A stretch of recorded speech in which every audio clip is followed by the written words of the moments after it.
Hi guys, I wanted to answer a question or two that I had about my abandoned house, and there's a lot of questions, but the biggest question that I have is, how is it a free house if you bought the land, and how did you get the land for under $400? Those are the two biggest questions. So I'm going to spend pretty much this whole video just going over how that happened. If you've watched my videos on my abandoned house videos, which have had like 3.5 million and 1.5 million views on parts 1 and 2, you've noticed that that's probably the biggest question. And I'm going to explain how I got the property first, and then I'm going to get into how the house was free. I went to this land auction in Northumberland County, Virginia, in the Northern Neck, which is way out in the middle of nowhere. I mean, there's no towns or cities around for miles. There's a small little town, I want to say about 5 miles away, with a grocery store and a couple of, a gas station, small restaurant, things like that. And anyway, these properties weren't considered valuable in anyone's mind. And I went down there to just see what was going to happen. And it was a cold February day, February 22nd, it wasn't 19, it was 2002. And when I got there, it was a land auction. Basically what had happened is the taxes were not being paid on this land or these properties. There were about 12 to 20 of them. And the taxes were not being paid for various reasons. Some were just, I guess, people just didn't pay the taxes. And others were situations where maybe someone passed away and their kids who lived a long distance away just didn't want to be bothered with what they felt was worthless land. And I bought 3 properties on the morning I was there, and I bought another property because I didn't bring enough money and the property didn't get a high enough bid the following Monday. At any rate, one of the properties was about $1,100, another one was about $900, and the one that the house was on was about 300 and I want to say 380-ish, somewhere in there. And that's dollars. That's not dollars per square foot or yard or what. That's total. That's the total amount of money to buy this half acre of land was about $380, and it was my property at that point. So anyway, the auction was pretty interesting because it was a cold, snowy morning. I drove 90 miles to get to the auction from where I was living at the time, and I want to say about a dozen people showed up, and some of those people were accompanying actual bidders. There might have been, I don't think there were 10 bidders with bidder cards, and a lot of them were just kind of spectating, and some of them just had one piece of property in mind, and they didn't want to blow their money on the other properties so that they had enough money to bid on the piece of property that they were looking at. So this one piece of property came up pretty early in the game, and nobody had looked at it, nobody had checked it out, and me included. I had never seen the property before, didn't care to see the property. A half an acre anywhere for $380, unless it's on the moon and it's completely 100% inaccessible, I'm in. You got a half an acre you want to sell me for $380, and it's a real half an acre that's within 2 hours of me, look me up. I'll talk to you. But at any rate, I bid on the property. It's a half an acre. What do I have to lose? $380, what I had to lose. So I bid on it and I got it. And then I saw a couple other properties I bid on and I got. And it's not the only property that had a dwelling on it that I bought that day. There's another property there, several miles away in the same area, in the same auction, that went up for 9 something. And when I went there were people living there.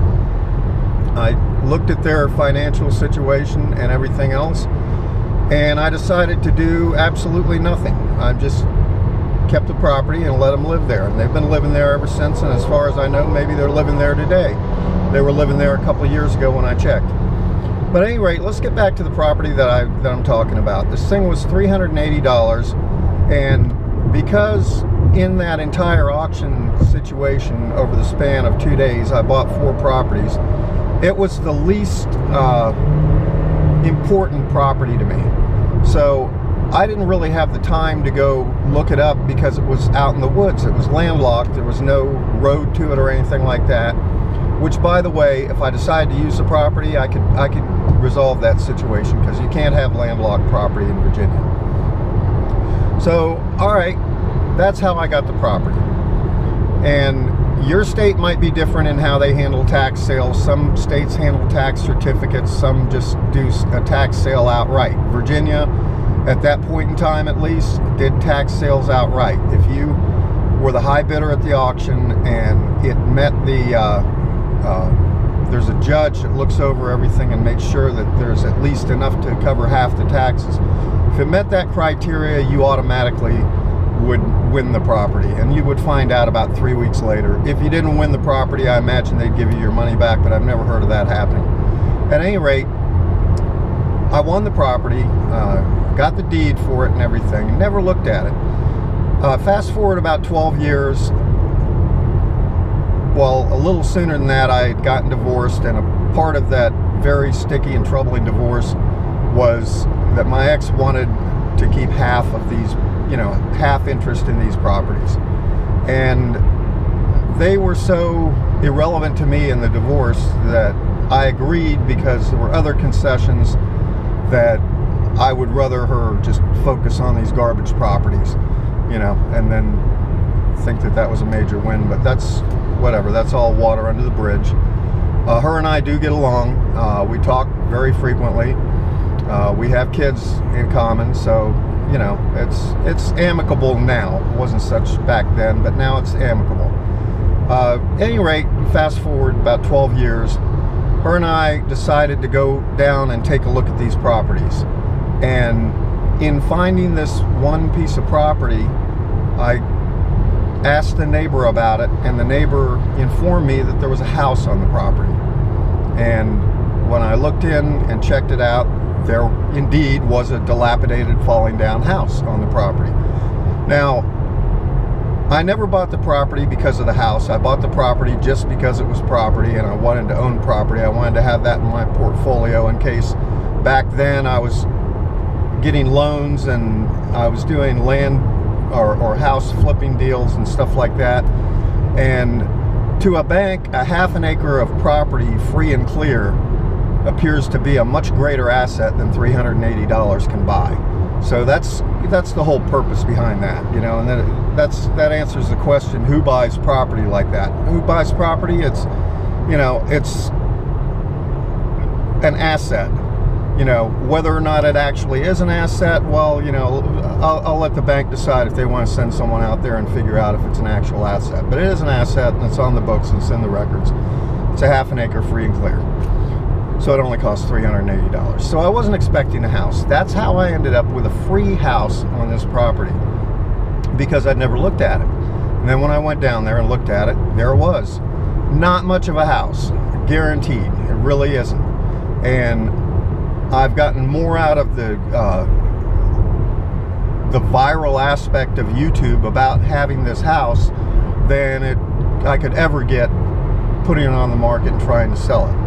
Now, am I going to do anything with the house? No. I'm going to just let it sit there and let time take its toll. And every once in a great while, I might go down there and make a video about it, if I feel so inclined. But yes, I did end up with a free house, and I know it blows a lot of people's mind how that works, but it worked that way, and I'm not going to fight it. It is what it is, and the house has turned out to be spectacular for my YouTube channel, and that's just about all I can say about that. So, as far as the question goes of, was it really a free house, and did I have a free house, and how did I get the property so cheap? I hope that answers that for you. Now, I'm going to answer a lot of other questions, but this video I don't really want to go too long. So please let me know in the comments section down below what questions you might want me to answer about that house. And if you've seen the videos, I'll link to them in the description. Watch the videos and come up with your questions and put them below this video, and I will do my best to answer those for you very shortly. In the meantime, thank you very much for watching. Thank you so much for subscribing. Love you guys, and I'll see you in another video. Bye.